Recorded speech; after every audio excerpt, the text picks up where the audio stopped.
At the end of the day, it's not about what you have or even what you've accomplished. It's about what you've done with those accomplishments. It's about who you've lifted up, who you've made better. It's about what you've given back. Denzel Washington. Welcome to Inspire Vision. Our sole purpose is to elevate the lives of others and to inspire you to do the same. Catherine, welcome to the show. Thank you, Doug, very much indeed. Oh, I'm really pleased to have you on the show. As I've read some more about what you're doing, and obviously you have an incredible podcast yourself. I find it fascinating, and I think this is going to be a interesting discussion. What I'd love for you to do is to share with the audience who you are, and maybe the story behind how you got to this point. Okay, well, I was born to a very interesting alternative couple. My father's name was Douglas, actually. Oh, wow. So that's a name that's been very present for me all my life. And they were kind of unusual in the sense that they were anti-establishment, free-thinking, alternative, bohemian, natural health, you know, all that kind of thing, which meant right from the very beginning, I was encouraged to question things, and I was encouraged to try to take responsibility for myself, which to me was not always good news at the age of 6, and also to see the possibility of celebration in life. There was my parents were Scots as well as being very alternative, and the Scots, I don't know if you know them very well, are probably partly to do with living in a very hostile environment with all the mountains and the rain. But they've got this extraordinary sense of humor of, we're going to have fun no matter what, no matter how bad it gets. We're going to, every crisis can be turned into a game, you know. And so that was my roots, really. And I think from there on, I kind of ricocheted back and forth between following that particular lead and going deeper and deeper into all of the wonderful unfoldings that can occur from that. And the other side of the extreme, all the usual problems and issues of, I'm a child, does nobody like me at school? You know, is someone bullying me? Am I being bossy or am I just being assertive? You know, all of the stuff, you know, adolescent, all the stuff in adolescent, all of the stuff everybody has. So I had, having that kind of interesting background didn't save me from all of the developmental experiences that we're all exposed to. I did actually at one point in kind of entertain the illusion that it's possible to get rid of all the baggage, you know, that it's possible to rise above all of these human concerns and ego issues, etc. And for several years, I tried to just get rid of them all until I realized that this was a really stupid endeavor, utterly impossible. And besides, why bother? It's not really, and it's, you know, so I went through all of that as well. So I've now landed at a place where I'm working with people doing quite a lot of group work. I think a lot of people at the moment are looking for connection, community, group support, yes, group exploration, particularly after the last few years that were very isolating for a lot of people. And people are kind of trying to soak up some love, you know, in whatever context that might be. And also doing one-to-one transformative coaching work. And I'm kind of integrating a number of different threads that have run through that I've become interested in and immersed in my life. And one of those is the humanistic psychology thread of, you know, we all have the possibility, at least, of choosing what we want to do with our lives and choosing our own growth, and that we do naturally want to grow and that we will naturally heal, unless, you know, that whole kind of thrust. Right. And then another whole thrust, which is around conscious movement, inhabiting the body, allowing the body to move, breathe, process, express, that whole kind of free spirit, physical embodiment aspect of being alive. And the third one being about energy and spirituality, you know, consciousness, I've done a lot of work with energy healing modalities, and I'm still working with one of those now. So I'm working with a number of things with clients one-to-one, with people in groups, and I'm running my podcast, Truth and Transcendence, which you kindly said kind words about. So that's a bit about the beginning and where I am now, and a bit of a little hint as to bits in between. Okay, well, that's great. And you mentioned something that I find fascinating, and I think there can be a really strong debate about this, because you talked about, and obviously as we think about our lives, and I think most of us that have really studied this, investigated, and researched this know that our lives, our experience in lives are so controlled by those subconscious belief systems, imprints, all of those types of things, or at least they can be controlling. And there's a lot of people that say we need to get rid of those. And that's what you brought up. I need to get rid of those. And yet the reality is you're saying, no, I don't. And so I think for a lot of people that I've talked to, the concept then becomes recognize that it's there. And I think this is where consciousness comes in, so we can talk about that. But recognize that it's there. But once you recognize it and accept it, then it just kind of goes away, and it no longer becomes the effect of what's going on. What are your thoughts on that? And what's been your experience with that? Yeah, I would say that dynamic is a very strong tendency, the sense that when we become aware of something, it then changes. The only thing about it is it doesn't necessarily change 100% forever. So we still go in and out. So I've done a lot of work around what you're talking about there, of recognizing the conditioning and the limiting beliefs. Yes. And I'm acutely aware that those are not who I am. They are not the heart of me. They are programming. And because I'm aware of that, yes, of course, I feel much more free to actually live in the present and make my own choices. And yet there are still situations that can throw me right back into that. And that's when it gets really tricky, when we think we've got it, when we think we're enlightened, when we think we've transcended it all, and then something happens and we're reminded with a crash that we're still human. Well, and how does consciousness fit into that? Your definition of consciousness, I'd love to know what that is. And how does that fit into exactly what you're talking about? Well, first off, I don't think it's possible to define consciousness, because it's infinite and it's everywhere. It's in everybody, it's in everything. So people do ask me to define consciousness, and I can't do that. However, okay. but I can say that my experience is that my state of consciousness, anyone's state of consciousness, does pretty much dictate our perception of everything. So if the state of consciousness is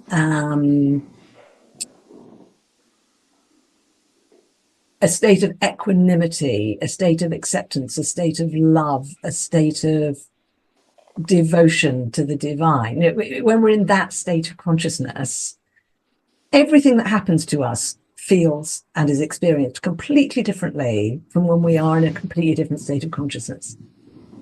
And equally, our state of consciousness actually dictates how the body functions. There are some people who have this kind of wonderful glow about them and who never seem to get sick. And it's something to do with the fact that state of consciousness actually supports the body functioning as it's supposed to, rather than interfering. Because when we get all tangled up in the self-limiting beliefs, we can literally cause tensions and blockages within the body, which can actually make us sick and eventually kill us. And that's a very extreme way of describing it. Well, yeah, and as you talk about, from what I'm hearing, as you're talking about quote, state of consciousness, what I'm really hearing you say is that consciousness, we're not going to define that. We could talk about awareness and all of that, but the reality is that there are different levels of the state of consciousness is what, if I'm hearing what you're saying right, it's kind of like a ladder. Are we on the first step, right at the bottom, or are we much higher? And is that kind of what you're trying to talk about, that we all have a certain state of consciousness, and depending on the level of that state of consciousness determines to some degree our experience in life? Absolutely. And we move between different states of consciousness much more easily than we think. Our state of consciousness can just shift just like that. But the thing about it is, when we're really conscious and aware and in the present, we recognize that experience, and it's absolutely wonderful. We know we're there. When we're not there, we don't realize we're not there. Because we're not there. Because we're not there. so this whole sort of weird mystery thing that goes on. So if we're not at that higher level, we don't even know that we're not at that higher level. That's type right. of thing. In order to know, we would have to be at the higher level in order to be able to be aware at which level we were at. You know. So I think the best thing we can do is to sort of practice paying attention. Practice. Well, there's all sorts of practices that help us to kind of drop into our experience, drop into being present. I went to yoga this morning, and this particular lady, who I've only just started going to, is very good at having us do really, really simple physical movements that actually help us to come into a different state of awareness. And she says at the beginning, you can't practice the state of awareness, according to her theory, but you can practice the physical movement, and that will shift your awareness. Do we understand how that happens? No. Does it matter? No. What matters is you're kind of open-heartedly, we're opening ourselves to the possibility of shifting the consciousness. Okay, so for those of us that are at that lower level of consciousness, and we don't even know we're at the lower level, how do you help us to be able to move up to that higher level, to where we actually are conscious enough to know that we're conscious? Well, do you know what? I think an awful lot of people are actually on that path now, and probably most of the people listening to this podcast are actually on that path, in the sense that, a lot of people have been to retreats. They've been to yoga, for example. They've meditated. They've done conscious dance. They've done weird sort of water treatments, all sorts of things that we've done. And I think for each of us, there are things that kind of really resonate. And I would always recommend to people, look out for the things that really resonate. If you try something and it really resonates, weave it into your life, integrate it into your life so it becomes part of your lifestyle. Don't say, God, that really blew my mind. Right, let's just go back to my life and ignore I ever did it, which is sadly what many of us have done in the past. And if you try something and it doesn't really resonate, leave it. Well, and you talk about different things. One of the things you really hit on is meditation. And, even yoga is a part of meditation. But, I happen to meditate. I try to meditate every day. Sometimes I don't get a chance to do that. But how much does meditation, for instance, let's talk about the different areas you said that people could find that resonate with them. Let's talk about a few of those that you have understood to be helpful to people. I'm working at the moment with an energy modality called Peloa. I don't know. That's it? No, I've not heard of it. It's quite new over here. It's out of Australia. Mm-hmm. It was channeled by the founder about 20 years ago, 21 years now, and just came to the UK 6 years ago. And there's about 3 or 4 practitioners in the US. Right, so it's really, really, really early. It's an energy technique, and it's a consciousness modality. So in order to practice that, you find a practitioner and you have a treatment. It's like a 60-minute treatment. It's hands-off, and it can be distant or in person. Now, how that works is that the Peloa energy, and I'm going to use terms which might sound a bit new agey, okay, but the Peloa energy comes directly from source. It's like a very fine, very powerful energy.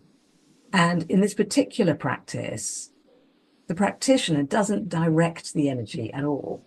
The energy doesn't come through the practitioner. They don't channel it. They just literally, they are like a kind of introductory agent. They just go, Pellower, Doug. Let's say you're having a treatment. Pellower, Doug, Doug, Pellower. Over to you, right? And then the Pellower and the client contract together as to what that client's consciousness requires to make a shift for their highest potential. And the Pellower delivers that, whatever it is. Okay, So, but obviously, as my guide, you are saying some things to help me to learn to integrate with that Pellowa, right? no, absolutely not. No. The whole principle is that your consciousness knows everything it needs to know in terms of what you actually need. So at each point in our lives, the shift we need next is unique to us in any given moment, and it's different every day and different at different points in the same day. So, for example, if I think about shifts that I've experienced using this particular modality, one shift might have been the shift of letting go of striving, as an example. Now, that's an example which lots of people talk about, lots of people read books about, they practice ways to try and let go of striving, etc., etc., etc. If that's what somebody needs, then what Pellowa does is it comes in and it helps activate that person's consciousness for that shift to take place within that 60-minute period without the client necessarily even understanding how that happened. But when they come out of it, it has happened. But before they go in, they might not know that's the shift that they needed. So I've had many of these treatments. I'm now a teacher as well. I've never known, when I go into one of these treatments, I never know what I'm going to get from it. Because as you say, we've got so many layers of consciousness. Many of them are below the conscious level. So I'm not 100% informed about what shift it is that I most need next. But if I'm prepared to trust and go, okay, I'm just going to subject myself to this and just receive and just allow this energy to come in, interact with my consciousness, activate the shift and see what happens, then you see what happens. So this is for people who are willing and have the capacity to kind of be that receptive, to just let it.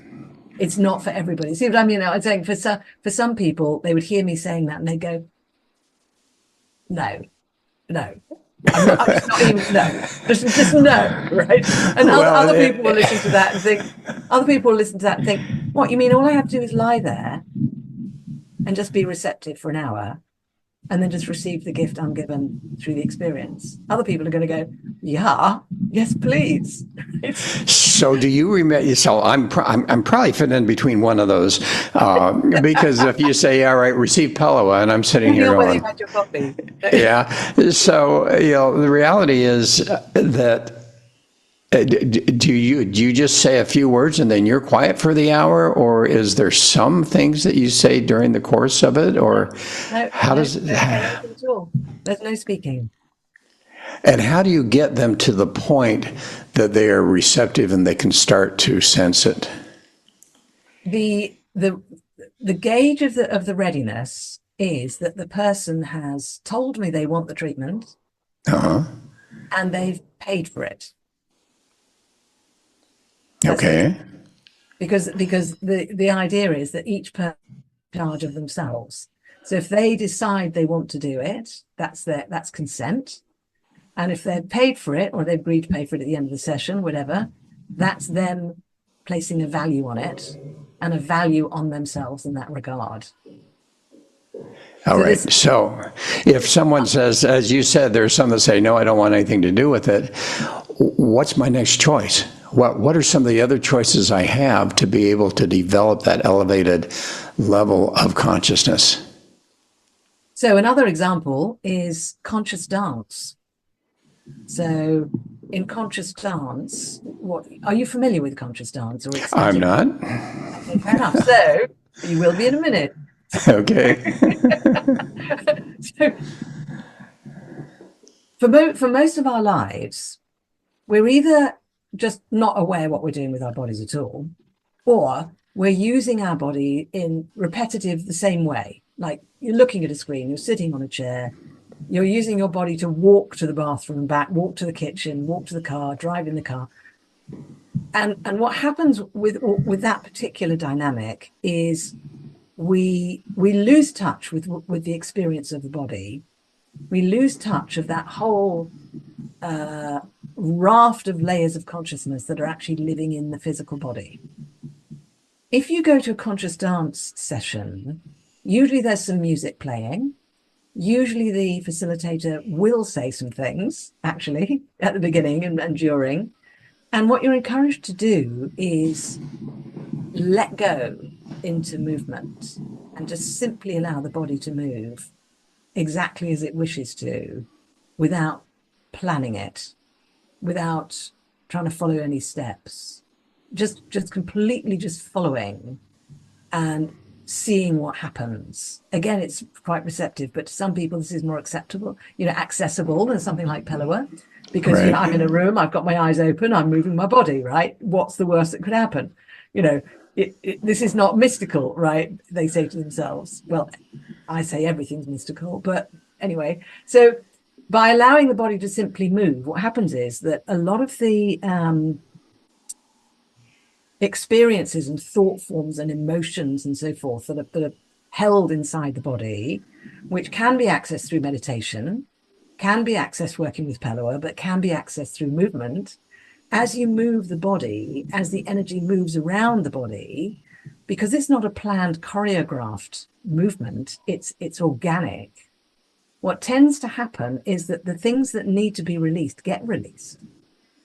And the things that want to sort of come out as an expression, let's say an expression of joy or creativity or color or vibrancy, that is then permitted to come out because there's no restriction on the movement.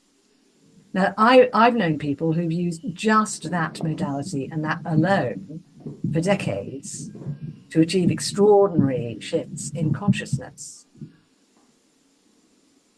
Okay, and that sounds interesting. And then you mentioned meditation. How do people? Because I think a lot of people that are listening to this would probably lean more towards meditation if they really knew how to do it and how that can work. Can you share a little bit about your experience with meditation and how that can help people? Yes, I really like the expression meditative state, as opposed to doing meditation. I think you mentioned earlier a distinction between being and doing. Yes, absolutely. And that whole, the minute we try to sort of do meditation, we're then, I heard someone saying once, it's not a competitive sport. It's a beingness that we're seeking to do. So I think that's the first thing in the mind, to think, can I drop into a meditative state?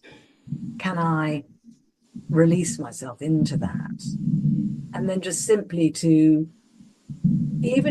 sitting there and just letting go of trying to do anything at all in the mind, not trying to do anything at all with the emotions, just simply observing. To me, that's level one of meditation. To me, that's the first piece in terms of meditation. And for many people, that on its own is quite an accomplishment. Yes. And then there are various other layers, like another one being the one with a focus, where you choose a focus, whether it's a candle flame, whether it's a particular idea, whether it's a particular quality, whatever it might be, that focus and coming back to focus, coming back to focus, coming back to focus, coming back to focus is a powerful training for the mind and for the being. So that's very different from the just dropping in and just watching, And then another one that is very powerful is journaling, which is a form of meditation. And in journaling, it's We are just, it's a discipline of putting into words on paper or scribbles or doodles or images, doesn't matter, whatever's going through the mind, and just not censoring it, not trying to control it, not trying to package it, just literally flooding it all out onto the paper. That's a wonderful practice, because again, that's another way of letting go of the ego control, letting go of trying to package ourselves into this sort of,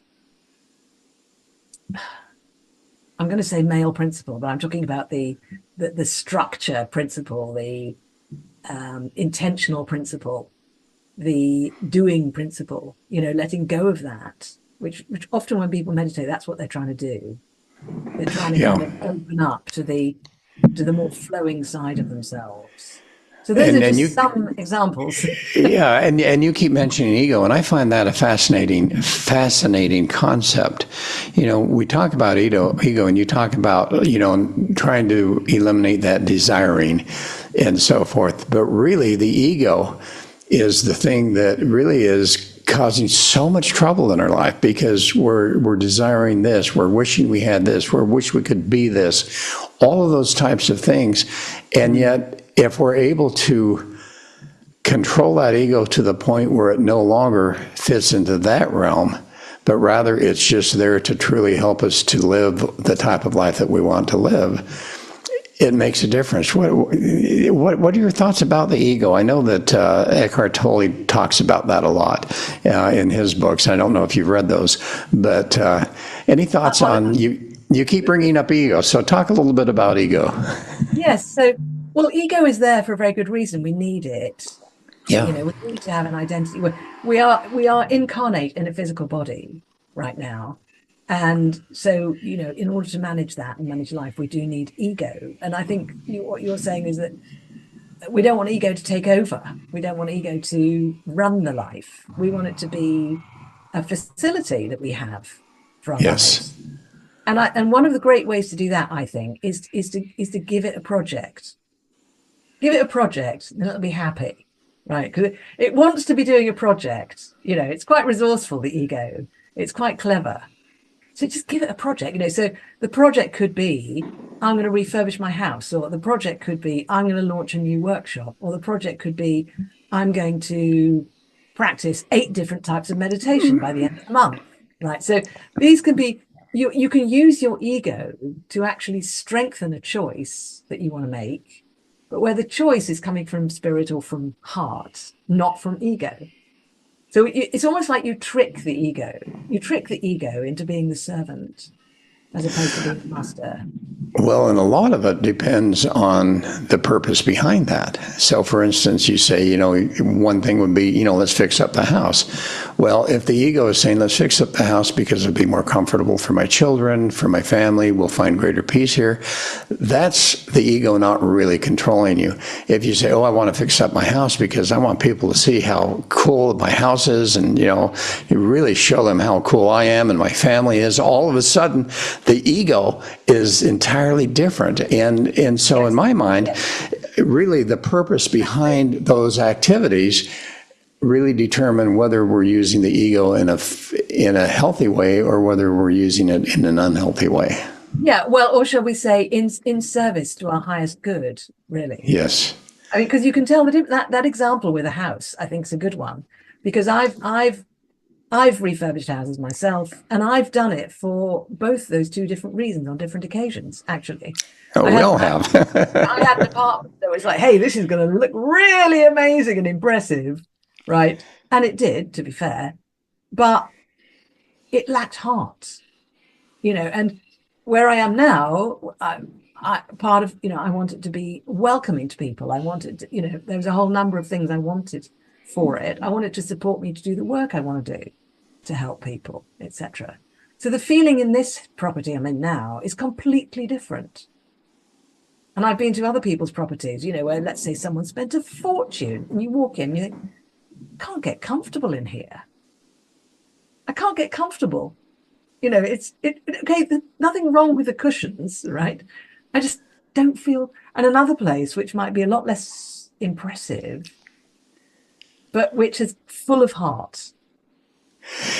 It's interesting how we feel that energy, isn't it? I mean, from someone else, you actually feel the energy of that, quote, ego, whether it's one of empowerment and kindness and love, or whether it's one of, that I'm important, I'm good, I'm better, that type of thing. So the energy is fascinating. So here's a question that does come to my mind. As we think about consciousness, how does curiosity and inquiry come into that? And do you have to reach a certain level of consciousness, healthy consciousness, in order to be able to start really getting curious, inquiring what's going on, and how does that make a difference in our lives? I would say that curiosity and inquiry are our birthright. We're born with those.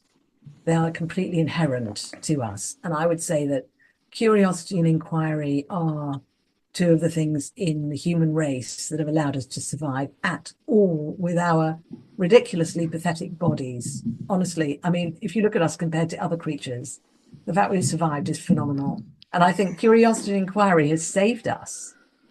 Unfortunately, I think as we go through life, and we take on conditioning and self-limiting beliefs and so forth, those two things can get masked and can kind of we can get a bit sort of disconnected from that side of Yes. curiosity and inquiry. And I think when we kind of clear away the dross, in our lives of, I don't know, situations that aren't very authentic, or situations that don't serve us, or where we are not serving others, or, when we kind of clear that stuff away and we invest in our consciousness and our awareness and so forth, I think curiosity and inquiry tend to become much more vivid again. I mean, I've seen this over and over, where someone's come to work with me and they've said, one of the things they've said is, oh, no, I'm not a creative person. No, curiosity, not really. No. And they start working and they start clearing stuff out that needs clearing out, and they start recognizing their strengths and celebrating those more, taking pleasure in those, using them more fully. Before we know it, they become really inventive and curious and inquiring, and they say, what have you done to me? I'm just really curious all the time now. And I go, no, it was in there before. I haven't done anything to you. I haven't kind of spiked your coffee. It was already in there. It's just, it was covered up. Someone used to call it layers of peanut butter. Covered in layers of peanut butter. So you can't sort of find the sort of innocent, inquiring, creative spirit that's in there, in all of us. So as you were working with people, and you find that, and you use the word mystic, a little woo-woo, that type of thing, have you found that as you get into that, does it help to talk a little bit about the quantum field and the science behind that, and helping people to understand that, within the last 10 to 20 years, scientists have all of a sudden become so aware of all of this energy and frequency that's coming from not within, well, it is within also, but is from without also, and how what you're doing literally is taking advantage and tapping into that energy and that frequency that's literally in the quantum field. We could call it the universal field, the divine field, whatever you want to call it. Yeah. Yes, I don't use that language very much myself. Although I love it. I think there are people much more well-informed than I talking about that particular, how can I put it, way of describing it. I do talk about universe, and I do think it's very useful and very helpful. And particularly for some people who've got what you might call a technical mind. Yes. That kind of thing. It's very helpful for them to hang it on structures like that. And for that reason, I'm delighted there are so many wonderful people now doing this work. I've had people on my podcast who are very, very good at talking about it in that particular way, usually men, interestingly. And it's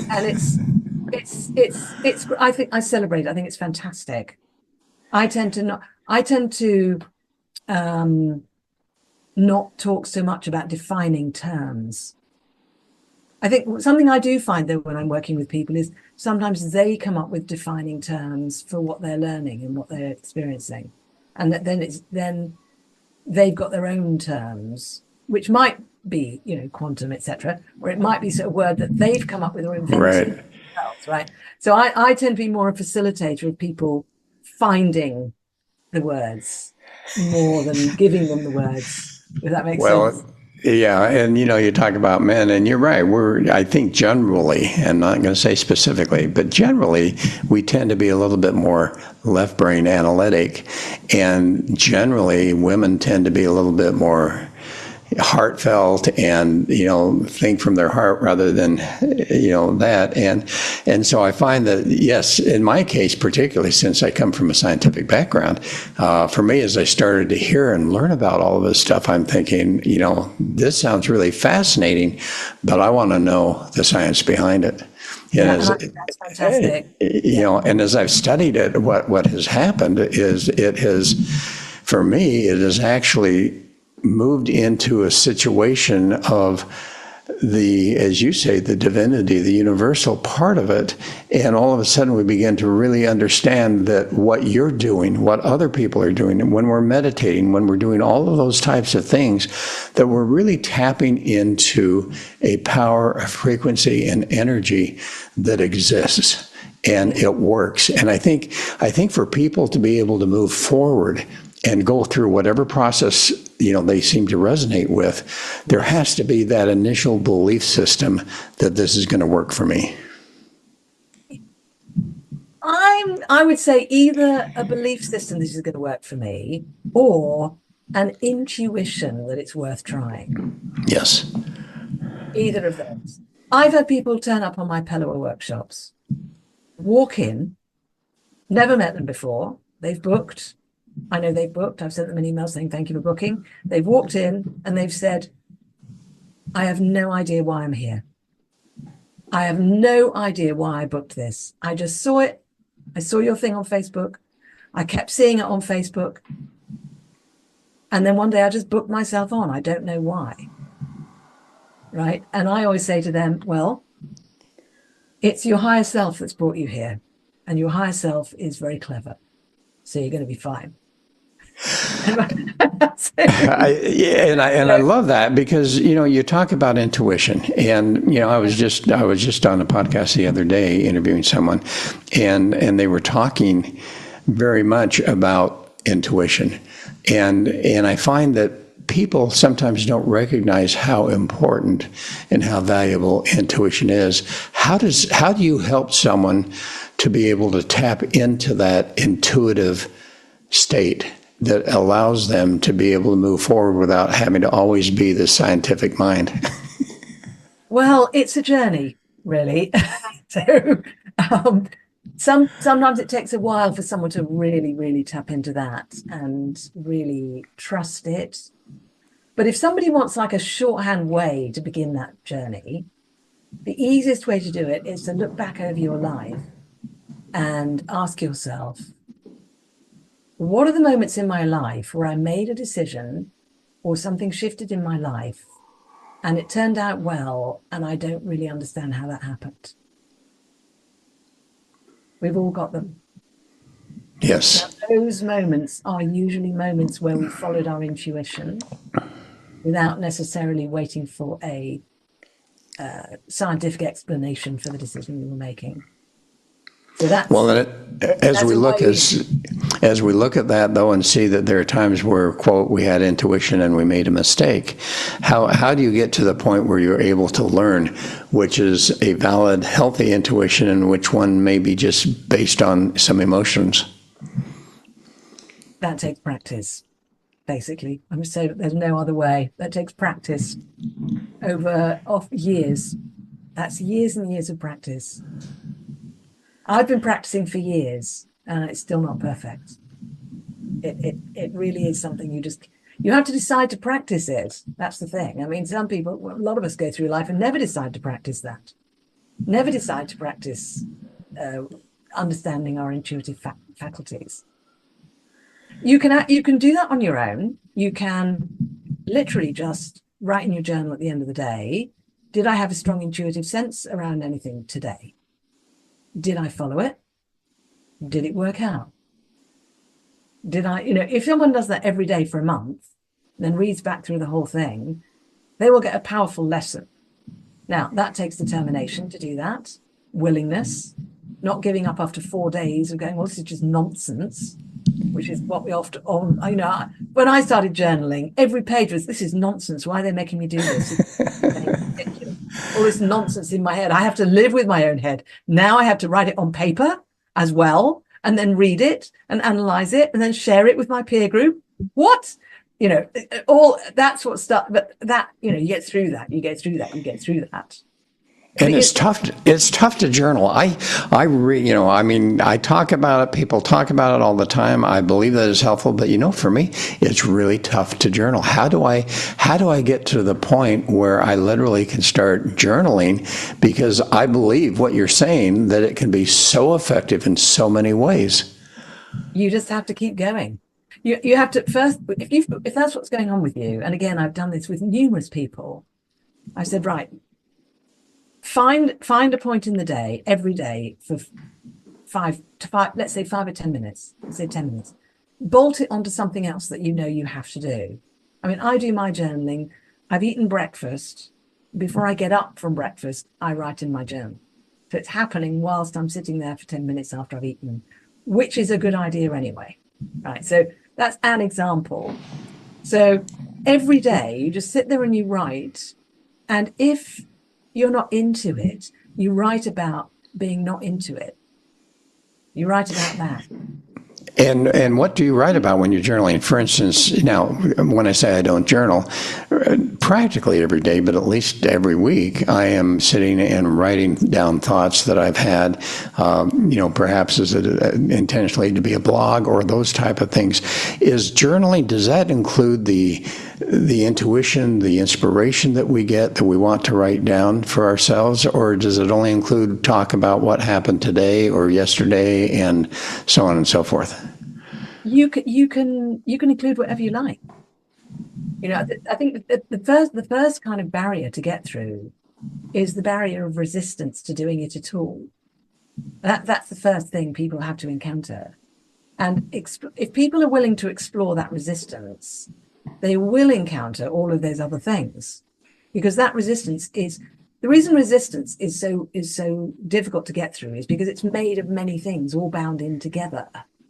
So the more we write about our resistance, the more we find out what it's about. So someone might find out that part of their resistance to journaling is that they were overly criticized as a child for the way they wrote, their handwriting, or criticized for the content of their writing, or because they believe that people who write in journals are new agey and a bit suspect, or because they think, I'm a mature adult now, I shouldn't have to do this, or they think they're too busy.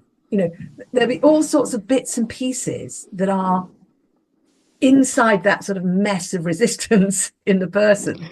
And by writing about that, and you start to get the other thing, of course, is if you hire a coach to help you, you actually, in a coaching session, let's say you have a coaching session once a week, you can say to the coach, I want to get into journaling. The coach will say, great, I will help you do that.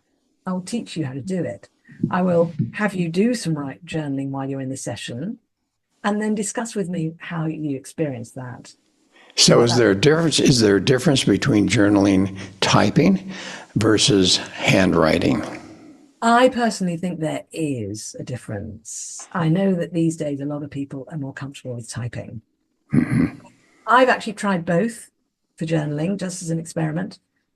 And for me, handwriting is much more organic, because the thing with handwriting is that the shape of the writing and the way the writing is slanting and the size of it and the way it sits on the page is so flexible. And that's very helpful, I think. If you look back through a journal full of handwriting, you can see, right, that writing's like really tight, or that writing there is really expressive, or that writing is, it allows more. I think it's easier for more to come through with handwriting. But, if handwriting for someone is just really difficult because they only ever do typing, maybe they have to start with typing. Well, maybe and they can try handwriting. one of the ways that I've done it is on my iPad, I will actually speak and using a program that then types it. And I find then that's even more fulfilling for me because I'm really speaking the words that are coming to my heart. And as that goes onto the screen, it's like, oh, wow. Okay, that's what I really feel. In fact, I find that when I do that, more genuine feelings come out than when I'm sitting either handwriting or typing. But anyway, here we are, and oh my goodness, time has gone by. And we have had a chance to talk about so many incredible things. As we close, Catherine, what would be a message that you'd like to share with the audience that you think could be something that will stay with them after they finish listening today? I think, kind of inspired by our conversation today, I'd like to say that nobody actually has to change. Most of us are really great as we are, and that the motive to try and make ourselves be better is worth questioning. So even if someone just next time they would decided that there's something wrong with them, they've got to get better, even if they just question that, that can be incredibly liberating and transforming for somebody. And the second thing I'd like to say is give things a try, trust your intuition of what you want to try, and trust your intuition as to whether it resonates with you or not. So all right. How do people find you? They can tune into my podcast. They'll be very welcome. It's Truth and Transcendence. Or they can go to my website, which is beingspace.world. Okay, and spell that out for me. BEINGSPACE.WORLD. Wonderful. Catherine, thanks so much. This has been fascinating. Thank you. I've had so much fun. Thank you very much. Oh, and I have too. Folks, thanks for listening. And I hope you've really enjoyed this and reach out and get a little bit more information. I think you'll find it very valuable. This is Dr. Doug saying, have a wonderful time and namaste.